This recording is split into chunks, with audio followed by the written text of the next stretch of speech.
serpent coiled around a sprig of green, and a boy who literally came back sweeter than honey. Knossos in midsummer smells of rosemary, sea salt, and beeswax. While the court argued harvest taxes, young Glaucus chased a bright blue lizard past the kitchens, through a corridor stacked with amphorae of fermenting honey, and, because small boys fit where gods do not, straight down a ladder into the palace cellars. Down there, the air was syrup thick. Glaucus peered into a half-open jar, hoping to see the lizard's tail. One wobble, a slip, a splash. The honey swallowed his cry, sealed itself like amber, and the cellar went still except for the slow fizz of wild yeast. When the nurse discovered an empty playroom, Minos promised royal exiles, or worse, to anyone who failed to find his heir. Search parties raked the island. An oracle finally muttered, "He is where sweetness turns to gold, and the color-changing calf is the compass." Everyone stared blankly, except one messenger who remembered a traveling seer rumored to solve riddles the way bards solve rhyme schemes. Polyidus arrived soaked in salt spray and sarcasm. Minos thrust him in front of the palace's miracle calf, white at dawn, tawny by noon, black at dusk. The king demanded an explanation, and his son before sundown. The seer stroked his beard, watched the calf cycle its living palette, and smiled. "The answer is not the hide, but the eyes," he mused. At dawn, the calf watched the white sun. At noon, bronze. At dusk, onyx night. It mirrored what it beheld. So must the prince. "He is hidden where color vanishes," Polyidus concluded, and descended alone into the wine-dark storerooms. Lantern raised, he located the honey amphora, whose surface held no reflections, only silence. He cracked the seal, found Glaucus suspended in golden stillness, lips blue, limbs floating like reeds in amber.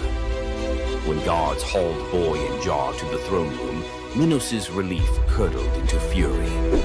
"Resurrect him," he ordered, "or you will keep him company." The seer and the honey coffin were locked inside a stone vault. The bar grinded shut. Torches flickered out. The only light came from honey's inner glow. Polyidus knelt, mind racing through every charm he knew. None could reverse 2 hours without breath. A soft hiss cut the darkness. A serpent, scales gold as harvest wheat, slipped under the door. Polyidus, fearing venom, crushed it with a wine jug. Silence returned, briefly. A second serpent slid beside its fallen mate, circled the bottom, vanished into a crack, and re-emerged, clutching a sprig of leaves that glimmered in emerald fire. Pressed the herb to the dead serpent's mouth. In a shiver of sinew, the creature revived. The pair slithered away, leaving the leaf behind like a lesson. Polyidus's pulse hammered. He ground the glowing plant between stone shards, smeared the paste across Glaucus's cold lips, and half praying to gods who seldom pick up, waited. A heartbeat. 2. Then the boy coughed, honey and air and the shriek of returning life. He sat up wide-eyed, asking if lunch was ready. The vault erupted in shouts. Guards dragged them to Minos, whose relief eclipsed his threats. "Teach the child your art," the king commanded, "and you may leave Crete with both eyes intact." For 30 days, Polyidus tutored Glaucus, reading omens in bird flight, divining storms by the smell of stone, decoding dreams as if they were parchment. Each lesson the seer delivered with growing dread. Minos could weaponize prophecy. On the final morning, he presented Glaucus with a cup of wine to seal memory. The boy drank. Polyidus leaned close, whispered a single word, and the wine turned bitter. Glaucus spat it back onto Polyidus's lips. That was the spell. Every technique, every cosmic shortcut drained from the boy's mind like sand through a broken hourglass. He would live healthy, happy, but ordinary. The gift stayed locked in Polyidus's own skull. The seer departed at sunset, pockets empty except for a few stray violet leaves, the serpent herb. Some say he planted them across the Aegean. Others insist he fed them to bees, breeding honey that glows faintly green when moonlight is thin. In mountain apiaries of rural Greece, beekeepers still search for glaucous honey, said to cure a stopped heart if administered within 3 breaths. And every cellar apprentice learns, keep lids tight, keep ladders chained, and keep an eye out for serpents. Sometimes they carry medicines gods never meant us to find. Nymph Princess Cyrene tackles a lion preying on her father's cattle. Apollo, stalking inspiration, watches her wrestling the beast bare-handed and thinks, forget liars, that's poetry. He swoops not with roses but a gold chariot pulled by griffins. Rule a land of your own, he says, pointing across the Mediterranean. Cyrene's answer, give me a bowstring and some good soil. She rides shotgun all the way to Libya. On sun-drenched highlands, she spears the ground. Fresh springs burst. The place becomes Cyrene, namesake queen founder. Apollo immortalizes her as a long-lived nymph. Their sons include Aristaeus, future bee guru, and Eadmon, Argonaut prophet. Centuries later, Cyrenean olive oil sells for triple price in Athens. Bottles carry a tiny embossed lion, reminder that one headlock can echo into a civilization. Morning of his birth, infant Hermes crawls out of cradle, spies a tortoise, hollows the shell, strings cowgut. Voila, the first lyre. Same afternoon, he rustles 50 of Apollo's divine cattle, walking them backward to confuse hoofprints. Apollo tracks the tune of an unfamiliar instrument to a cave and catches, not a rustler, a giggling baby. Hermes begins to play. The melody melts Apollo's fury like wax.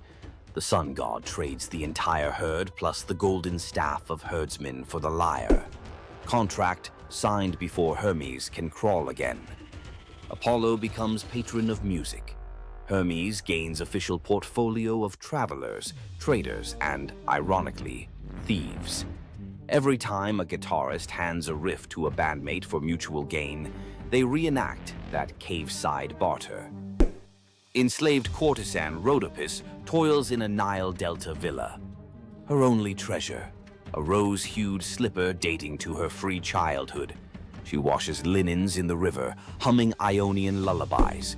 While drying on the bank, one slipper is whisked by a sacred falcon, messenger of Horus, who drops it into Pharaoh Psamatechus's lap during court. Kings love omens. He declares he will marry the owner. Decree echoes across gnomes. Every woman must try the slipper. Noble women sulk. The shoe fits none until desert winds guide inspectors to Rhodopis scrubbing floors. The leather hugs her heel like destiny. Pharaoh weds the astonished Greek. At festivals, Rhodopis releases doves in thanks, tying our dove myth into hers, while storytellers across the Mediterranean seed the earliest Cinderella variant. Tyrrhenian pirates spy a pretty youth on an island. Clueless, it's Dionysus in vacation mode. They abduct him, plotting ransom. Helmsman Acoetes senses trouble but is overruled. Ropes fall off as ivy coils up masts. Sweet wine floods planks. Panthers materialize, purring menace. Pirates jump ship in panic. Instead of vengeance, Dionysus transforms them into dolphins so they can atone by guiding sailors. Acoetes receives priesthood and a lifetime ticket to every Bacchic festival. Mediterranean fishermen still toss libations overboard for the merry sailors, believing every dolphin escort is a pirate making cosmic amends. On a Boeotian hillside, twin princes Amphion and Zethus debate destiny. Zethus flexes farm boy muscle, shouting, "Stone walls rise by calloused hands." Amphion replies by tuning a 7-string lyre, a gift Apollo slipped into his cradle. They inherit a dream, rebuild ruined Thebes. Zethus drives oxen and hefts limestone, but progress is glacial. At sundown, Amphion plucks a chord so pure nightingales freeze mid-song. Blocks quiver, lift and float into place. Each note a crane, each chord a pulley. Workers drop their levers and just watch. The wall grows faster than dawn's shadow. Jealous masons challenge him to raise the Cyclopean gate alone. Amphion smiles, strums a rugged minor scale. Boulders lumber across the valley like obedient elephants. Zethus, not to be outdone, times hammer blows to his brother's rhythm. For one glorious hour, hard labor becomes rock ballet. When the ramparts close, citizens cheer both sinew and song. Legends claim every stronghold thereafter leaves a lyre motif somewhere in its masonry, a secret tip of the hat to the prince who taught stones to dance. Modern acoustic engineers still reference the Amphion effect when vibration solves heavy lift problems. Princess Evadne hides an affair with Apollo. During labor, a blaze of violet light floods the barn. Baby Eamus arrives enveloped in wild violets. Fearful, she places him on the riverbank, trusting fate. Weeks later, shepherds follow a bizarre sight. Honeybees moving in arrow formation. They find the infant alive, fed by nectar dripping from the flowers around him. The shepherd who lifts the child hears a voice inside his skull. "Raise me, I'll repay you in answers." At adolescence, Apollo calls Iamus to Olympia's sacred grove. The god lays out 2 golden bowls, memory and forgetting, telling him to sip both. First bowl grants recall of every secret root in earth. Second erases the fear of sharing that knowledge. Iamus founds a bloodline of oracles, famed for perfect attendance records at Delphi and Olympia. Even today, locals say a self-sown violet patch near the Alpheus River blooms out of season before big sporting events, Apollo's subtle wink that a prophecy ticket is about to drop. Young healer Melampus saves 2 baby snakes from a plow blade. Nights later, they slither onto his pillow and lick his ears with herbal-coated tongues. He bolts upright, to a cacophony that suddenly makes sense. Sparrows gossip, ants debate tunnel routes, sheep rehearse lullabies. King Proteus's daughters are struck with goat hallucinations, stampeding through Argos. Melampus eavesdrops on an oak tree, chuckling with a raven. A draught of hellebore in river foam will still their frenzy. He brews it. One sip and royal sanity snaps back. Kingdom cheers. Fee time. Melampus wants 1/3 of the realm. Proetus balks until the cattle low in perfect Greek. He's worth it. Impossible to refuse a bovine referendum. Territory ceded. For generations, Argive herders prop a wooden ear in new barns, a reminder that real leadership might start with understanding what even a beetle has to say. Priest King Aeneas hosts Dionysus and Apollo at a midsummer feast. In gratitude, the gods bless his 3 daughters, Oeno, Spermo, Elais, with hand gestures that turn objects into wine, grain, and oil. Years later, the Achaean armada, en route to Troy anchors at Delos, supplies dangerously low. Aeneas offers help. The daughters flick wrists, and the beach is suddenly a farmer's market. Agamemnon plots to kidnap the miracle caterers for a 10-year war buffet. Dionysus intervenes. With a grape leaf touch, he turns the sisters into doves. Free to fly anywhere, grain, oil, and wine are prayers waiting to be answered. Delian festivals still release 3 white doves at dawn over picnic blankets. Fishermen swear the birds guide them to shoals fat with fish. Proof generosity multiplies even after airborne retirement. If you felt the buzz of bees and the rattle in the dark, hit like, subscribe for more long-form myth dives, and ring the bell so the next chapter arrives before the honey seals shut. Ask most people about Greek myth and you get 12 labors, a Gorgon's haircut, or a fire thief nailed to a cliff. Tonight we leave the doom scroll and open the side door. Some lesser-known legends where the gods give instead of take. Or something you love. Silence the group chat, because each tale rolls out in 4 acts, exactly like a Netflix mini-EP. First jar on the left, a polished grain of barley the size of a thumbnail. Let's pry it open. Eleusis, dusk. Fields are dust. Demeter still mourns Persephone. Villagers starve, except Triptolemus, teen son of King Celeus, who offers the goddess barley porridge cooked from his final handful of grain.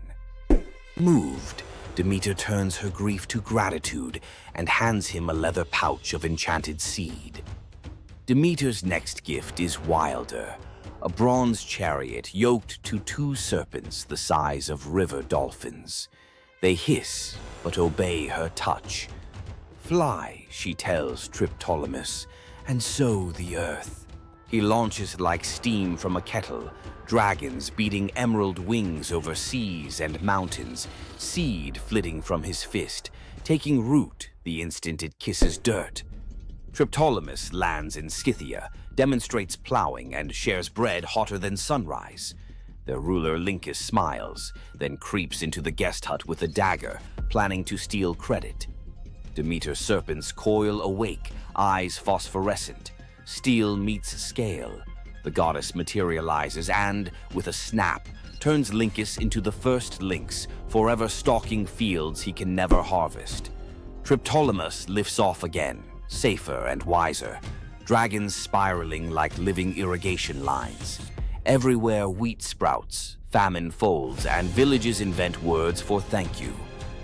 When he finally parks the chariot in Eleusis, Demeter names him patron of farmers and slots a constellation, the sower, above the autumn sky. Rural Greeks still claim that seeing twin shooting stars at harvest means Triptolemus's dragons are checking yields. In Achaean ripes, stonemason Mycilus woke 3 nights running to the same dream. Hercules, lion skin reeking of cedar smoke, beckoned him across the sea to the pebble-dappled waters of Asar. Leaving one's birthplace was illegal, but divine persistence outweighs city ordinances. Neighbors dragged him before the civic tribunal. Verdicts were cast with white, acquit, and black, condemn, pebbles dropped into an urn. Mycilus prayed under his breath. As judges emptied the urn, every stone, white and black alike, shone snow-white. Gasps.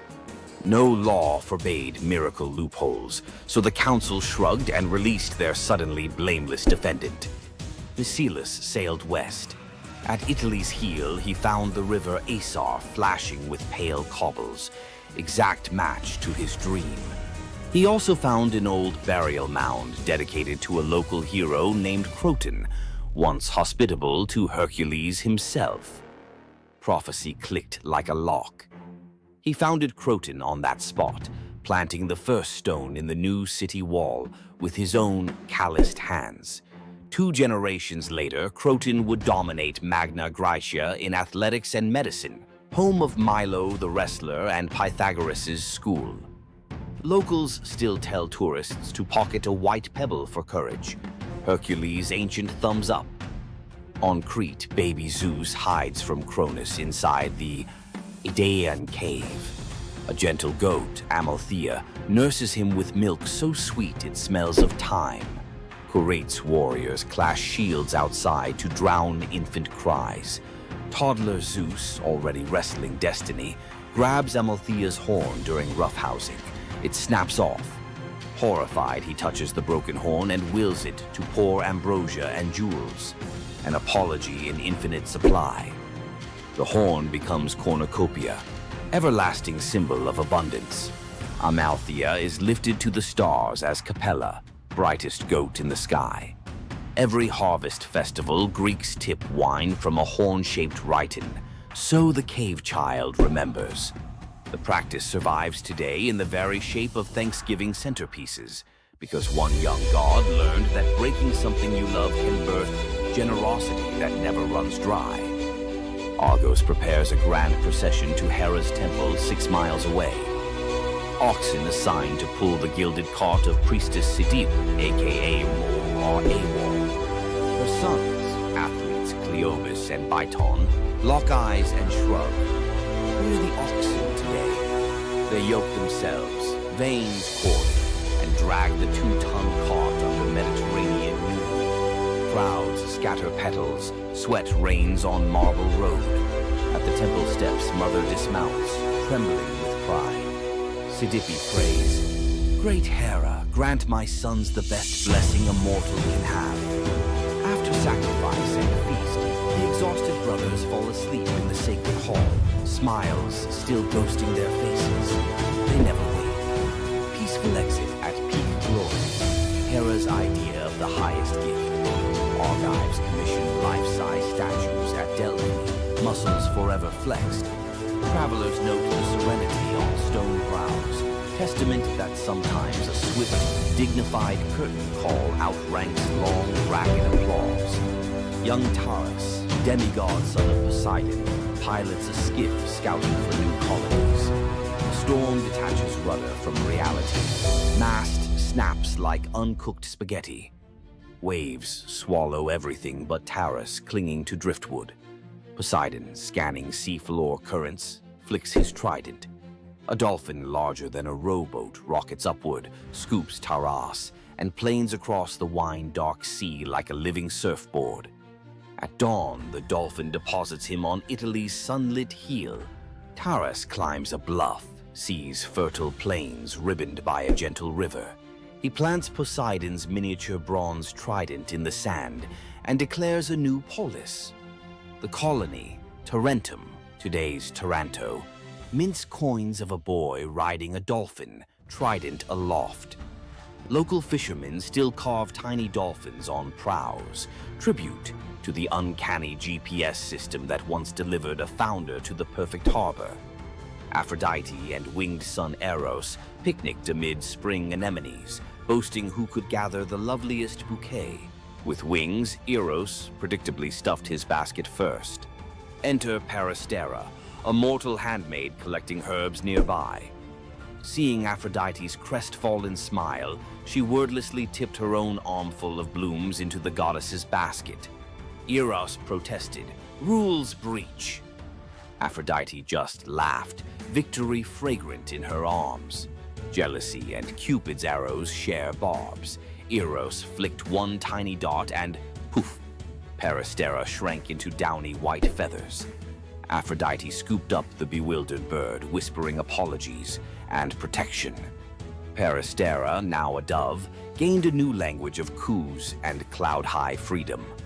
The goddess decreed doves sacred henceforth, harbingers of peace and liaisons for lovers. From Cyprus to Corinth, newlyweds release white doves, so their first horizon carries Peristera's gift. Help your friends win, and you may end up airborne, emblematic, and forever cherished by a goddess who remembers favors. Cretan teenager Epimenides entered a cave seeking a stray lamb. Cool air lulled him into a nap on soft moss. When he stepped back into sunlight, the lamb was a weather-bleached skull, and his town looked upgraded. He'd slept 57 years. Word of the time traveler raced to Athens, then reeling under plague and factional strife. They summoned Epimenides. He prescribed symbolic spring water baths for citizens and a cleansing of unjust murder cases, the world's first state-sanctioned amnesty. He also ringed the city with incense-burning altars to the unknown god, appeasing whichever deity felt snubbed. Within a year, the plague receded, civic tempers cooled. Grateful Athenians offered gold. Epimenides accepted only vines for his Cretan temple, proof that sleep had taught him value over price. Legends credit him with tweaking the Greek lunar calendar and penning riddling prophecies. Even today, Cretan shepherds warn drowsy companions. Nap too long in a sacred cave, you'll wake up a consultant. Aristaeus, son of Apollo and huntress Cyrene, loved tinkering. Olives here, cheese there. When shepherds complained of wild honey going rancid, Aristaeus studied bees like living alchemy. Nymph tutors taught smoke calming and linen veils. Soon, Aristaeus produced honey rumored to heal fevers. Even Olympians craved his combs. One blistering summer, disease wiped out his hives. Desperate, he consulted shape-shifting Proteus, who advised a strange remedy. Sacrifice 4 bulls and leave their carcasses sealed. From decay rose new swarms, robust and disease-proof, the mythical origin of begonia, or bee birth. Greek farmers copied the ritual symbolically with perfumed ox hides draped over empty hives at spring equinox. Aristaeus planted thyme to flavor future honey, invented the first clay smoker, and dedicated his success to the seasonal Etesian winds, ensuring cool breezes helped the bees cap wax perfectly. Modern beekeepers in Greece still call a sudden helpful wind Aristaeus's breath. Zeus and Hermes, disguised as dusty travelers, canvassed a Phrygian village for lodging. Gold door mansions slammed shut. Only an aged, poor couple, Baucis and Philemon, welcomed them into a mud brick hut. They served cabbage soup, pork scraps, and local wine. Mid-pour, Baucis noticed the jug stayed full. Eyes widened. Guests revealed divine light. The couple's first instinct? Ask the gods to spare their nasty neighbors if possible. Mercy before schadenfreude, classy. The village morphed into a marsh. The hut blossomed into marble columns. Zeus offered any reward. They chose to be temple keepers and to die together. Years later, as breath slowed, bark crept over their skin. Philemon an oak, Baucis a linden, branches intertwined over the temple forecourt. Travelers claim the twin trunks still rustle blessings on strangers who share food with drifters. Local children leave tiny cups of soup under the roots, because kindness apparently scales from hut to eternity tree. From marble votes that rewrite destiny to bees reborn in golden sunlight, tonight's legends hum one chord. Generosity, of spirit, of risk, of welcome, catches the gods' attention faster than any heroic flex. Drop a comment naming the myth that lit you up and tell us how you'd translate its core gift into today's life. Food bank pop-ups, urban beehives, pop-up nappies. Best idea gets animated into next episode's intro, your username in ancient Greek graffiti. If tonight rekindled your sense that the universe sometimes rewards the generous, like the video, subscribe for more secret corridors of myth and tap the bell so the algorithm's dolphin swims our next story straight to you. Until then, keep a white pebble in your pocket, a spare bouquet for a stranger, and an ear attuned to wind that maybe, just maybe, started in a very old apiary. Imagine being one of the greatest hunters in the world, known for your unmatched speed and skill. But despite all your abilities, your destiny is determined by a simple golden apple. Let me tell you the tragic tale of Atalanta, the huntress who couldn't escape her fate. Atalanta was abandoned at birth by her father, Zeus, who didn't want a daughter. Left to die in the wilderness, she was raised by a she-bear, learning to hunt and survive. As she grew, Atalanta became a legendary warrior, her skills in hunting unmatched. But no matter how great she became, she could never escape one thing, her prophecy. A prophecy foretold that Atalanta would only marry a man who could outrun her in a race. As the years went by, many suitors came, eager to win her hand. But Atalanta, fiercely independent, defeated them all. Her speed was unbeatable, and no man could match her skill. Then came Meleager, a brave hero who had heard of Atalanta's strength and beauty. Unlike the others, he didn't boast about his abilities. Instead, he came prepared with a plan. Meleager, knowing Atalanta's curse, asked the goddess Aphrodite for help. She granted him 3 golden apples, which he used to distract Atalanta during their race. As Atalanta raced ahead, confident of her victory, Meleager tossed the apples one by one in her path. The golden apples were so beautiful, they distracted Atalanta just enough to slow her down. In the end, Meleager won the race, and Atalanta was forced to marry him, despite her reluctance to give up her independence. But the story doesn't end in happiness. Atalanta and Meleager's marriage was plagued with regret. Atalanta, still driven by her need for freedom, felt trapped by the very love she couldn't escape. And in the end, Meleager, whose destiny was also marked by the gods, tragically died before she could ever truly be free. Atalanta's story is a tale of love, fate, and the clash between personal destiny and desire. Despite her unmatched strength and independence, her fate was sealed by love, and her story remains a tragic reminder of how even the most powerful can be brought down by what they cannot control. If Atalanta's bittersweet story of fate and love left you in awe, subscribe for more untold Greek myths and the heroes who shaped the ancient world. Imagine having a wish so powerful that everything you touch turns to gold. Sounds like a dream, right? But for King Midas, this dream turned into a nightmare. Let's dive into his tragic story. Once upon a time, King Midas ruled over a prosperous kingdom known for his wealth and opulence. But Midas wasn't just content with riches. He wanted more. He wished for the ability to turn anything he touched into gold. One day, the god Dionysus appeared before him and, impressed by Midas's devotion, granted him the wish. At first, Midas was overjoyed.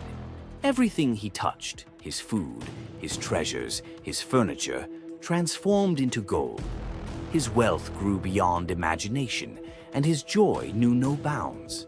But soon, Midas realized the curse of his wish. He touched a rose, gold.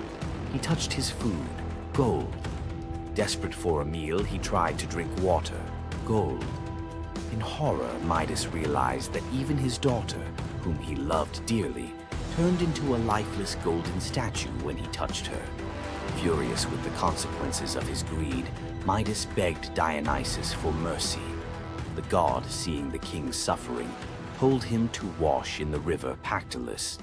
And in that moment, Midas's golden touch was taken away. The river's waters, now imbued with Midas's curse, carried gold downstream, forever tainting the land. King Midas's story is a reminder that greed often blinds us to the consequences of our desires. His once prized gift became his greatest curse, teaching us that not all treasures are worth the price. If King Midas's tale of power and greed left you thinking, make sure to subscribe for more epic Greek myths and their timeless lessons. Stay tuned for more stories of fate, love, and the gods' wrath. Loki's punishment was brutal. Bound deep within a cavern, his body lashed to 3 jagged rocks with the entrails of his own son. Above him, a serpent hung poised, venom dripping relentlessly onto his exposed skin. This scene, drawn from the poetic Edda and the prose Edda, became a symbol of both divine vengeance and suffering that echoed through Norse legend. But the gods never counted on one presence: Sigyn, Loki's faithful wife. Her hands trembled as she knelt beside him, catching each drop of poison before it could sear his flesh. Her quiet devotion became a fragile shield against the god's wrath. Why did she choose loyalty over escape? The answer reveals a truth about love that endures even when the world itself seems lost to darkness. Yet before the cavern, before the venom and the silence, there was a betrayal that shook the heart of Asgard. Baldur was the light of Asgard, cherished by gods and mortals alike. His laughter filled the halls, a warmth that even the golden apples of Idun could not rival. When ominous dreams began to trouble him, his mother Frigg, desperate to protect her son, secured oaths from every creature and object in existence never to harm him. All, that is, except the mistletoe, too slight, too innocent to warrant suspicion. Loki saw opportunity in what others dismissed. He fashioned a dart from that fragile branch and sought out Hoder, Baldur's blind brother. "Here," Loki murmured, placing the weapon in Hoder's uncertain grasp, "let me guide your hand." The dart struck its mark. In an instant, Baldur's light was snuffed out, his presence gone from the world. The gods stood in stunned silence, their joy shattered. Loki lingered in the shadows, the faintest smile on his lips, before slipping away unseen. The prose Edda tells us the pyre burned for 9 nights. Baldur's wife, Nanna, overcome with grief, cast herself onto the flames, her spirit entwined with his. The gods heaped treasures upon the funeral bier, Odin's ring Draupnir, Baldur's own ship Hringhorni, to honor him, but no offering could fill the void left behind. The air grew heavy with suspicion. As the smoke twisted skyward, word spread of an old woman whispering to Hoder in the moments before the fatal blow. When Thor forced the truth from a trembling servant, silence fell like a shroud. Loki's name was not spoken, but its weight pressed upon every heart. The gods had tolerated his mischief, his clever lies, even the theft of Sif's hair. But this was different. The poetic Edda names him plainly: Loki, the guileful who brought it about, from which all misfortune came. Odin convened the gods to pass judgment. No mead flowed, no boasts rang out. The Allfather's single eye burned cold as he named Loki Oathbreaker and Kinslayer. Weapons gleamed in restless hands. Even gentle Friar's fingers tightened around his sword. Loki understood the god's fury. He fled Asgard, his mind racing with schemes. As told in the prose Edda, he built a lodge in the mountains, doors on every side, always watching for his pursuers. Still, he could not outrun their vengeance.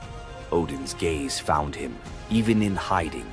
When the gods arrived, Loki tried to slip away, transforming into a salmon to evade capture in the river's swift current. But Thor's grip proved stronger than fate. Dragged back through the gates he once helped raise, Loki passed faces twisted with anger and betrayal. The gods' judgment was swift. The path ahead led not to mercy, but to a place where pain and silence waited in the damp and the dark. They forced Loki into the heart of the earth, a cavern where the air pressed cold and heavy, and every sound echoed off stone walls, slick with damp. Water dripped steadily from above, each drop magnifying the hush that settled over the gods as they set to their grim task. The stench of venom lingered, sharp and persistent, mingling with the iron tang of old blood. Odin's single eye caught the flicker of Skadi's movement. A silent nod passed between them, sealing what would come next. 3 massive boulders, freshly gouged with holes, stood ready. The gods had not brought chains or rope. Instead, they made Loki's punishment a reflection of his own chaos. The prose: Edda tells us they transformed one son, Vali, into a wolf who slew his brother, Nari. With the entrails of Nari turned to iron by the god's will, they bound Loki fast, wrists, neck, thighs, and ankles locked tight against the unyielding stone. As the Völuspá declares, with the guts of his ice-cold son, the killer is bound. Each knot and twist was deliberate, a reminder that his own blood now held him captive. The weight of the rocks pressed into his flesh, a constant ache that would never fade. Skadi stepped forward, her presence sharp as frost. In her hands, a serpent writhed, its fangs gleaming. She fixed the creature to a stalactite directly above Loki's face. "For Baldur," she said, her voice steady and cold. The serpent's jaws parted, and a bead of venom gathered at its tip. It hung for a moment, then fell. Loki's scream reverberated through the cavern, his body arching in agony as the venom burned into his skin. The pain was relentless, searing into bone, and the world above felt its echoes. Earthquakes shaking Midgard, rivers shifting, the roots of Yggdrasil quivering. The gods watched in silence, their faces unreadable. Justice, they believed, had been served. As the serpent's venom continued its slow assault, the rhythm of torment became all-consuming. The next drop formed, poised to fall. Then a figure emerged at the edge of the chamber, a woman, silent, a wooden bowl cradled in her hands. Sigin's arms were blistered, her sleeves stained, but her grip was unwavering as she stepped into the circle of pain. The cavern held its breath. Sigyn knelt, her presence a quiet defiance. The venom hissed into the bowl, wood darkening with each drop. The gods turned away, their judgment complete, but the story within the cavern was only beginning. The bowl rested in Sigyn's hands, its wooden sides polished by hours of silent endurance. She knelt on the cold stone, skirts bunched beneath her, and waited for the serpent's venom to fall. The first drop struck with a hiss, a thin wisp of smoke curling up as Loki's breath caught in his throat. She kept her gaze fixed on the bowl, her resolve anchored by the rhythm of her task. Time unraveled in the cavern, marked only by the relentless cadence of the venom. Drip, catch. The liquid sizzled as it struck the wood, the heat seeping through Sigyn's calloused palms. Each shift of her grip was subtle, a quiet adjustment to keep the bowl steady as her arms ached. Above, the serpent's shadow twisted over the stone, its coils unmoving, its venom gathering in slow, deliberate drops. Loki whimpered, bracing for pain that had become his constant companion. The sound of his dread was sharper than his cries. The air hung heavy with the stench of scorched flesh and the metallic sting of poison. The darkness pressed in, broken only by the faint glimmer of Sigyn's tears as they mixed with venom in the bowl, each drop a testament to her resolve. The silence between drops was punctuated by Loki's ragged breaths and the distant echo of water dripping from the cavern walls. Sigyn's world narrowed to the weight in her arms and the threat above. The bowl filled, the venom rising perilously close to the rim. Sigyn's muscles trembled, but she did not let her grip falter. When at last the bowl brimmed, she had no choice but to turn away. In that brief moment, as she emptied the venom onto the rocks, Loki's body convulsed, his scream raw and unrestrained. The poison ate into the stone, leaving blackened scars as Sigyn hurried to wipe the bowl clean and return to her vigil. For time beyond reckoning, Sigyn remained. The myth offers no window into her thoughts, only the image of her kneeling, unwavering as Loki's mind splintered under the weight of his agony. Was she remembering laughter in sunlit halls, or simply unable to imagine leaving him alone in the dark? The venom's rhythm never changed. The bowl would fill. Loki would suffer. Sigyn would endure. In the hush that followed each scream, a question lingered, one that neither gods nor mortals could answer. Love in the dark was never simple. While the gods turned away, Sigyn remained, her presence reshaping the meaning of Loki's punishment. His betrayals had echoed through Asgard, yet her loyalty was a force the gods never expected. The Eddas offer no window into Sigyn's thoughts, recording only her actions. Blistered hands, a steady bowl, venom caught before it could sear flesh. This silence leaves space for us to wonder. Was it love that held her there, or a deeper sense of duty, something older and more enduring than the gods' own laws? Loki, once the master of deception, now depended on the mercy of the one he had so often left in the shadows. When the bowl overflowed and Sigyn turned away, each drip crept like fire through him, twisting his features in agony. His eyes, when they met hers, flickered with both gratitude and resentment. He needed her, but the venom's torment mingled need with bitterness. Still, Sigyn returned every time, catching the next drop before it could fall. The myths do not say what passed between them in those moments, only that she stayed, her resolve unbroken.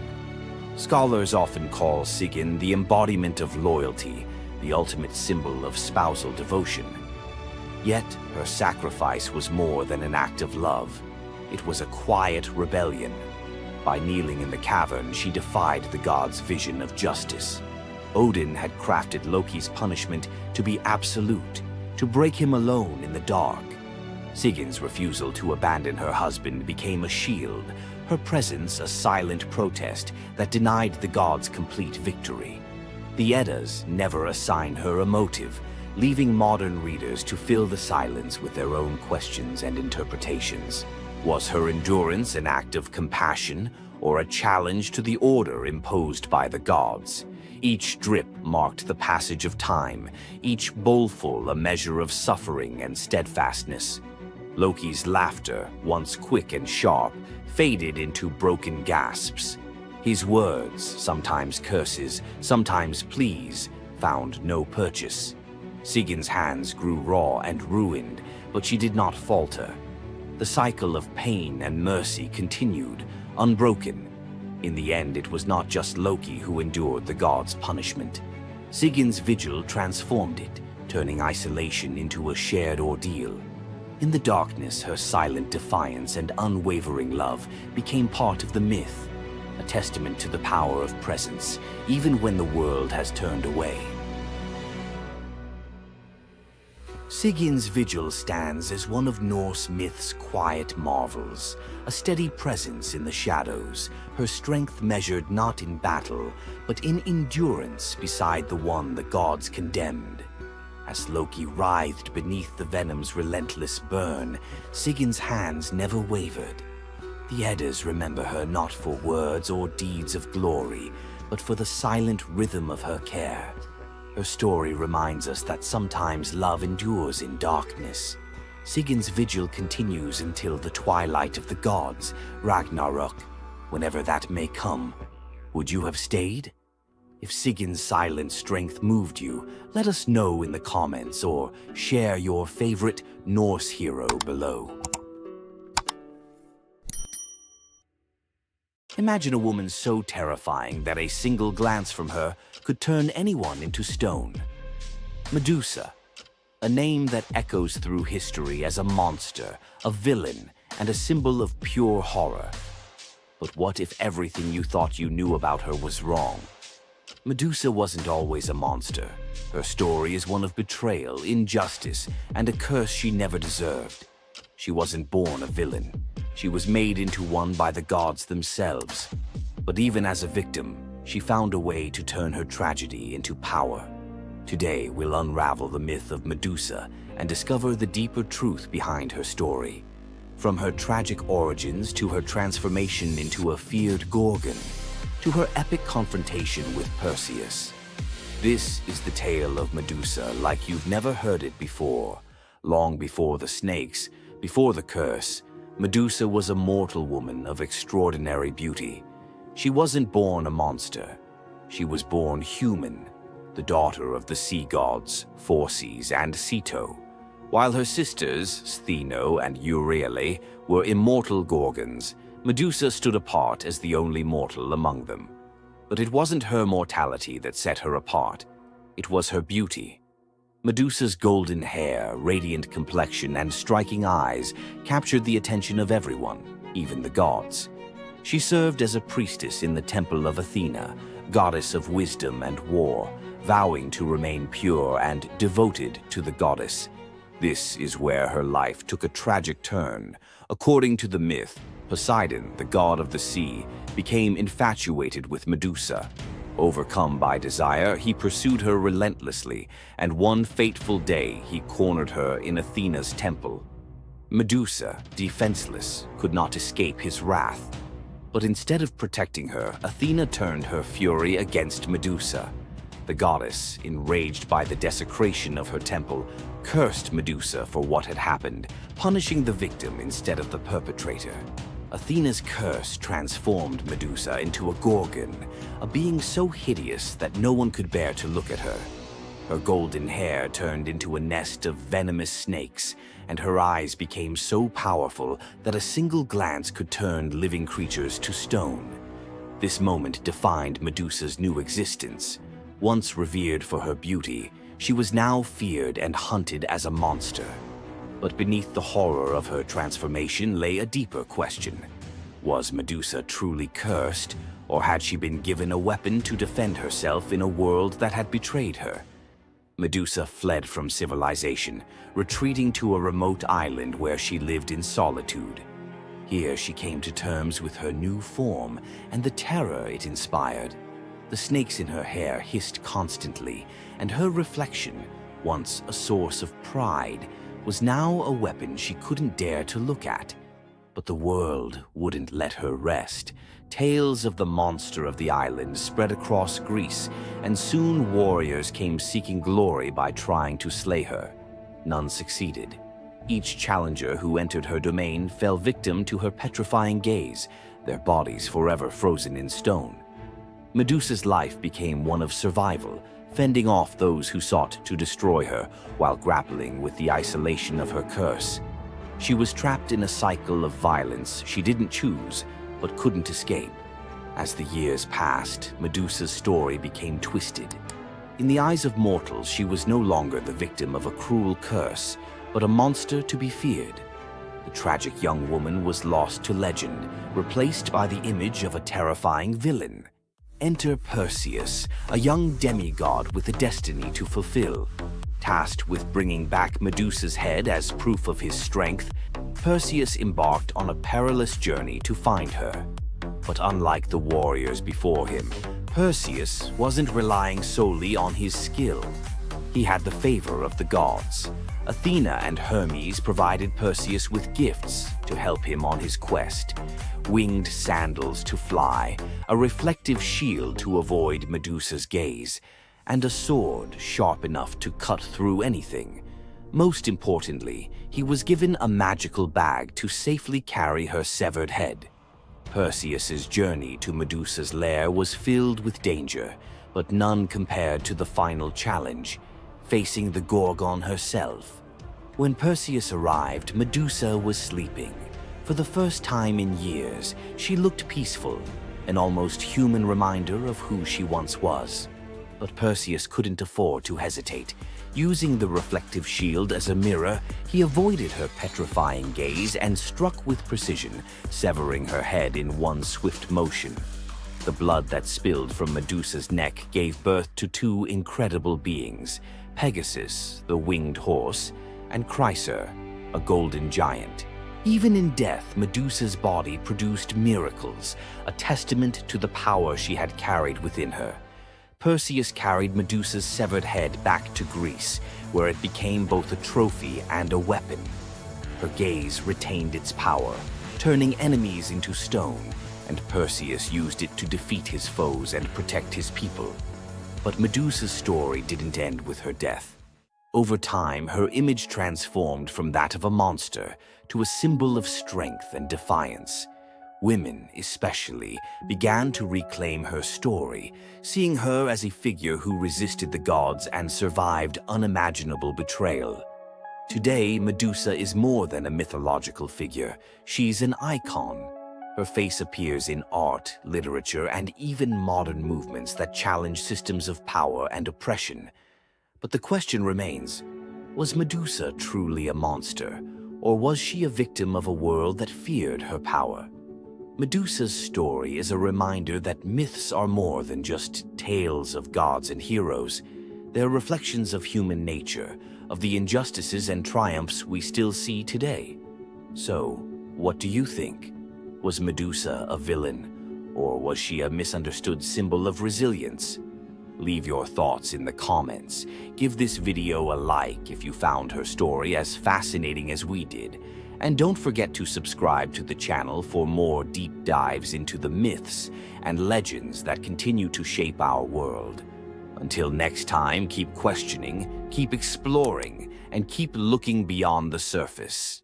What would you do if you gave up everything for love, only to be betrayed by the one you trusted most?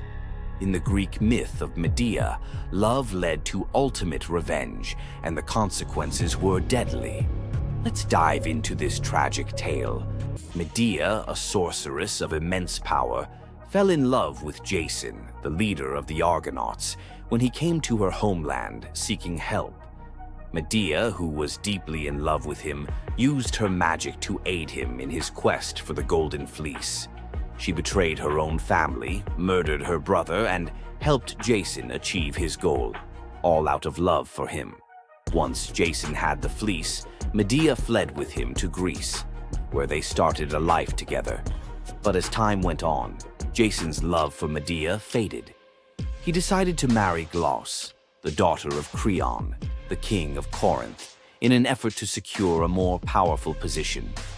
Medea, heartbroken and furious at the betrayal, decided to exact her revenge. She used her powers to craft a poison so deadly that it would burn Glauce alive when she put on a beautiful dress that Medea had sent her as a gift. But Medea didn't stop there. In her grief and rage, she murdered her own children, Jason's children, to ensure he would suffer the most for his betrayal. The pain of losing everything she loved was unbearable, and Medea, having left nothing behind but destruction, fled to Athens, leaving Jason to wallow in his sorrow and regret. Medea's story is a tragic reminder of the destructive power of betrayal and the extreme lengths to which love can drive someone. Sometimes love is not only blind, but it can also lead to devastation and vengeance. Does Medea's vengeance leave you thinking about the darkest side of love? Subscribe for more ancient Greek myths filled with twists, power, and passion. What makes Zeus, the mighty king of the Greek gods, one of the most fascinating figures in mythology? Is it his unparalleled power over the skies, his cunning strategies, or the sheer drama of his endless affairs? While his tales are legendary, there's one story that stands out: the epic battle that earned Zeus his throne, the Titanomachy. This isn't just a story of a god's rise to power, it's a tale of rebellion, alliances, betrayal, and the ultimate struggle between two generations of divine beings. Stay with us as we dive into the myth of the Titanomachy, Zeus's role in overthrowing the Titans, and the secrets that shaped his reign. Before Zeus became the king of the gods, his father, Cronus, ruled the cosmos. Cronus was the youngest of the Titans, a race of primordial deities born of Uranus, the sky, and Gaia, the earth. The Titans were immensely powerful, but also deeply flawed. Cronus had gained power by overthrowing his own father, Uranus, in a brutal act of betrayal. But just as Cronus had betrayed his father, a prophecy loomed over him, warning that one of his own children would overthrow him. To prevent this, Cronus took a horrifying precaution. He swallowed each of his children as they were born, imprisoning them in his stomach for eternity. But Gaia, the ever-watchful mother of the gods, wasn't about to let this happen again. When Rhea, Cronus's wife, gave birth to Zeus, Gaia devised a plan. Rhea tricked Cronus by handing him a stone wrapped in swaddling clothes, which he swallowed, believing it was his newborn son. Meanwhile, Zeus was spirited away to a hidden cave on the island of Crete, where he was raised in secret. Zeus grew up under the care of nymphs and a goat named Amalthea, who nourished him with her milk. As he matured, Zeus learned of his father's tyranny and vowed to free his siblings and challenge Cronus's rule. Zeus couldn't take on Cronus and the Titans alone. He needed allies. His first move was to rescue his siblings trapped inside Cronus. With the help of the goddess Metis, Zeus tricked Cronus into drinking a potion that caused him to vomit up his children: Hestia, Demeter, Hera, Hades, and Poseidon, fully grown and ready for battle. Now united, the 6 Olympian siblings declared war on Cronus and the Titans. But the Titans were powerful, and the war, known as the Titanomachy, would rage for 10 years with no clear victor. Realizing they needed an advantage, Zeus turned to the most unlikely of allies, the Hecatonchires and the Cyclopes. These were monstrous children of Gaia and Uranus, imprisoned in Tartarus by Cronus out of fear of their immense power. The Hecatonchires had 100 hands and unparalleled strength, while the Cyclopes were master craftsmen. Zeus descended into Tartarus, defeated its terrifying guardians, and freed these imprisoned beings. In gratitude, the Cyclopes forged weapons for Zeus and his brothers. Zeus received the thunderbolt, Poseidon the trident, and Hades a helmet of invisibility. With these tools and the raw power of the Hecatonchires, the Olympians finally had the upper hand. The final clash of the Titanomachy was a cosmic spectacle. The Titans, led by Cronus, unleashed their full fury, shaking the very foundations of the universe. Mountains crumbled, seas boiled, and the skies erupted in chaos. But Zeus and his allies were relentless. Zeus hurled his thunderbolts with unerring precision, scorching the battlefield and scattering the Titans' ranks. Poseidon unleashed massive earthquakes, and Hades used his helmet of invisibility to sow confusion among their enemies. The Hecatonchires proved invaluable, hurling massive boulders with their 100 hands, overwhelming the Titans. One by one, the Titans fell, their immense power no match for the combined might of the Olympians and their allies. Cronus was the last to fall. Zeus struck him down with a thunderbolt so powerful that it split the skies. With Cronus's defeat, the Titanomachy was over. With the Titans defeated, Zeus and his siblings faced a choice: what to do with their vanquished foes. In a move both strategic and ruthless, Zeus imprisoned the Titans in Tartarus, deep within the underworld, where they would remain for eternity under the watchful eye of the Hecatonchires. Zeus then divided the cosmos with his brothers. He claimed the skies as his domain, Poseidon took the seas, and Hades ruled the underworld. Together, they established the rule of the Olympians, with Zeus as their undisputed king. But the Titanomachy left scars. Gaia, enraged by the imprisonment of her Titan children, gave birth to new monstrous beings to challenge Zeus's reign. Among them was Typhon, a creature so fearsome that even the gods trembled before him. Typhon's battle with Zeus is another story for another day, but it serves as a reminder that power in the ancient world was never secure. Zeus's rise to power marked the beginning of a new era, but his reign was anything but peaceful. While he was the king of the gods, his rule was marked by constant challenges, from rebellious mortals to jealous deities and his own unquenchable desire for love and control. Zeus was both a protector and a tyrant, a figure who inspired awe and fear. His thunderbolts were a symbol of justice, but they were also a tool of destruction. He fathered countless children, both mortal and divine, and his many affairs often sparked conflict among the gods. Yet, despite his flaws, Zeus's rule brought stability to a chaotic world. Under his reign, the gods established order, overseeing the realms of humans and maintaining the delicate balance between earth, sea, and sky. The myth of Zeus and the Titanomachy isn't just a tale of war. It's a story about the cycles of power and rebellion. Just as Zeus overthrew Cronus, who had overthrown Uranus, Greek myths suggest that even the mightiest rulers are vulnerable to the forces of change. Zeus's story reminds us that leadership comes with its own set of challenges. It's not just about gaining power, it's about maintaining it, often at great cost. Zeus's rise to power is one of the most thrilling tales in mythology, filled with battles, alliances, and sacrifices. But what do you think? Was Zeus a just ruler, or was he simply another tyrant destined to fall like the Titans before him? Let us know your thoughts in the comments below. Don't forget to like this video if you enjoyed this dive into Greek mythology, share it with fellow myth lovers, and subscribe to our channel for more epic tales from the ancient world. Until next time, remember, The gods may rule from above, but their stories remind us of the struggles we all face below. Tonight you'll meet the nymph whose beauty made Hades plant a forest in her image, a lover who weaponized an apple to hack a goddess's marriage laws, a king who may have raised the dragon that ate his island, a prophet who lived 7 years as each sex and paid with his eyes, and a royal couple whose wrecked ship still calms the winter seas. 5 deep-cut myths, none repeated from previous episodes. Stick around. The last scene explains why every item you just saw is really the same warning. Luce, daughter of Oceanus, shimmered like morning on still water.